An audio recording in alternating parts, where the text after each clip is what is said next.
সবাইকে আন্তরিকভাবে আমন্ত্রণ জানাই আমার ছোট চ্যানেল ম্যাক প্রাইমে।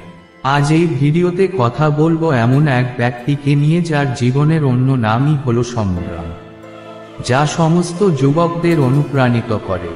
উনি জীবনে অনেক কিছুই পেয়েছেন, কিন্তু সংগ্রাম উনাকে ছেড়ে যাওয়ার নাম নিতে চায় না। কিন্তু সেই ব্যক্তি সমস্ত পরিস্থিতির সঙ্গে কঠোরভাবে লড়াই করেছিলেন, কখনো এই সমস্যাগুলি থেকে পালিয়ে যাননি। তিনি প্রমাণ করেছেন যে পরিস্থিতি যতই কঠিন হোক না কেন, একজন ব্যক্তি যদি মনস্থির করেন তবে সমস্যারও মুখোমুখি হতে পারেন এবং একদিন আপনি সাফল্যের শীর্ষে পৌঁছাতে পারবেন। আর তাই তো 27শে জানুয়ারি 2024 তারিখে ভারতের রাষ্ট্রপতি সুশ্রী দ্রৌপদী মুর্মু তাকে পদ্মভূষণ পুরস্কারে সম্মানিত করেন।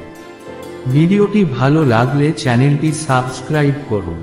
শিল্পকলায় অসামান্য অবদানের জন্য বলিউডের প্রবীণ অভিনেতা মিথুন চক্রবর্তীকে পদ্মভূষণে ভূষিত করা হয়েছে। রাষ্ট্রপতির কাছ থেকে পুরস্কার গ্রহণের পর যখন তিনি চোখ খুলে তাকালেন এবং একটি ছোট শব্দ বললেন, ধন্যবাদ। শুনতে শব্দটি ছোট হলেও শব্দটি ছোট নয়, তখন মনে হলো যেন তিনি সমস্ত পরিস্থিতির কথা মনে করছেন যা তিনি তীব্রভাবে লড়াই করেছিলেন, এবং আজ সবকিছু সত্ত্বেও তিনি তাদের সবাইকে থামিয়ে একটি ছোট শব্দ বললেন, ধন্যবাদ। সেই মুহূর্তে মিথুন চক্রবর্তীর চোখ জলে ভরে গিয়েছিল, ছল ছল চোখে যখন তিনি কথা বলছিলেন। আপনিও যদি সেই ভিডিওটি দেখেন তবে আপনি আপনার চোখের জল থামাতে পারবেন না। একটা সময় ছিল যখন মিথুনকে 2-3 খাবার ছাড়াই থাকতে হতো। শুধু তাই নয়, অনেকবার তাদের স্টেশনেও ঘুমাতে হয়েছে। 1950 সালের 16ই জুন কলকাতায় জন্মগ্রহণ করা মিথুনের আসল নাম গৌরাঙ্গ চক্রবর্তী। চলচ্চিত্রে প্রবেশের আগে তিনি পুনে ফিল্ম ইনস্টিটিউট থেকে অভিনয়ের একটি কোর্স করেছিলেন। 350টিরও বেশি ছবিতে কাজ করা মিথুন প্রথম ছবি মৃগা 1976 এর জন্য জাতীয় পুরস্কারে ভূষিত হন। চলচ্চিত্র প্রচারক আর পাঠক তার সংগ্রামের দিনগুলিতে মিথুনকে অনেক সাহায্য করেছিলেন। 1976 সালে মিথুনের প্রথম ছবি মৃগা মুক্তি পায়। ছবিটি হিন্দিতে সেরা ফিচার ফিল্মের জন্য জাতীয় চলচ্চিত্র পুরস্কার এবং সেরা পরিচালকের জন্য ফিল্মফেয়ার পুরস্কারও জিতেছিল। তবে ছবিটি বক্স অফিসে ব্যর্থ হয়। ছবিটির মুক্তির আগে প্রযোজক রাজেশ্বর রাও এবং পরিচালক মৃণাল সেন প্রচারক আর পাঠকের সঙ্গে দেখা করেন এবং বলেন যে ছবিটি খুব কম বাজেটের এবং আপনি কি এটির প্রচারের দায়িত্ব নিতে পারেন। পাঠক মৃণাল সেনের বক্তব্য অস্বীকার করতে পারেন। এরপর মুম্বাইয়ের ব্লেজ থিয়েটারে সাংবাদিকদের জন্য একটি বিশেষ প্রদর্শনী হয়। এই চলচ্চিত্রটি আদিবাসীদের জীবন অবলম্বনে নির্মিত হয়েছিল। ছবিটির পর মিথুন পাঠকের সঙ্গে দেখা করে বলেন, আমি খুব খারাপ পরিস্থিতিতে আছি, দয়া করে আমাকে সাহায্য করুন। কখনো কখনো আমি প্রযোজক গৌতম বুধের জায়গায় গিয়ে দাঁড়াই। অনেক রাত রেল স্টেশনে কাটাতে হয়। ভিডিওটি ভালো লাগলে চ্যানেলটি সাবস্ক্রাইব করুন। মৃগা ছবিতে মিথুনের অভিনয় দেখে পাঠকরা বেশ মুগ্ধ হয়েছিলেন। তিনি সাহায্য করার প্রতিশ্রুতি দেন এবং মিথুনকে প্রযোজক বি.এন. শর্মার সঙ্গে দেখা করাতে বলেন। এরপর শর্মা তার ছবির জন্য মিথুনকে চুক্তিবদ্ধ করেন।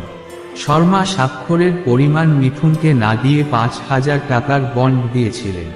এই প্রশ্নের উত্তরে মিথুন বলেন, এই বন্ধন নিয়ে আমি কি করব, আপনি আমাকে কিছু টাকা দিন, আমি 2 দিন ধরে ক্ষুধার্ত। কিন্তু বিভিন্ন কারণে ছবিটি মুক্তি পায়নি। এতদিনে আর পাঠকের সঙ্গে মিথুন বেশ পরিচিত ছিলেন। তিনি মিথুন পাঠকের সঙ্গে চলচ্চিত্রের সেটে যেতে শুরু করেন। সেখানে পাঠকরা তাদের পরিচালকদের সঙ্গে দেখা করতেন। শ্রী সাউন্ড স্টুডিওতে পৌঁছানোর পর পাঠকের অনুরোধে প্রযোজক রামরাজ নাহতা তাদের 2টি ছবিতে নিয়ে যান। এই ছবিগুলির মধ্যে একটি প্রেম বিবাহ 1979 অবিলম্বে মুক্তি পায়। এদিকে দ্বিতীয় ছবির শুটিংয়ে মিথুন 7-8টি ছবির অফার পেয়েছিলেন। এই সময়ের মধ্যে মিঠুন অনেক ছবি করেছেন, কিন্তু 1982 সালে ডিস্কো ড্যান্সার ছবির মাধ্যমেই তিনি প্রকৃত খ্যাতি অর্জন করেন। ভিডিওটি ভালো লাগলে চ্যানেলটি সাবস্ক্রাইব করুন। বলিউডে 50 বছরেরও বেশি অভিজ্ঞতা সম্পন্ন আর পাঠকের মতে মিঠুনের মতো খুব কম লোকই এটি করতে সক্ষম হয়েছে। কোনো সমর্থন ছাড়াই কঠোর পরিশ্রম ও প্রতিভার জোরে তিনি তারকা হয়ে ওঠেন। আমি এটাকে মিঠুনের উদারতা বলবো যে তিনি আমাকে কখনো ভুলে যাননি। আজও কোথাও দেখা হলে তারা আমাকে পাঠক দাদা বলে অভিবাদন জানান। কিছুদিন আগে মিঠুন চক্রবর্তীর ছেলে মিমোহ চক্রবর্তীর বিরুদ্ধে সম্মতি ছাড়াই ধর্ষণ ও গর্ভপাতের অভিযোগ এনেছিলেন এক ভোজপুরি অভিনেত্রী। দিল্লির রোহিণী আদালত মহাক্ষয় ও তার মায়ের বিরুদ্ধে এফআইআর দায়ের করার নির্দেশ দিয়েছে। মিঠুন চক্রবর্তী 68 বছর বয়সে তার পুত্র মহাক্ষয়ের মিমোহ কারণে সমস্যার সম্মুখীন হচ্ছেন। ভিডিওটি ভালো লাগলে চ্যানেলটি সাবস্ক্রাইব করুন। আগামীকাল একটি নতুন ভিডিও নিয়ে দেখা হবে। ততক্ষণ সবাই সুখে থাকুন, সুন্দর থাকুন।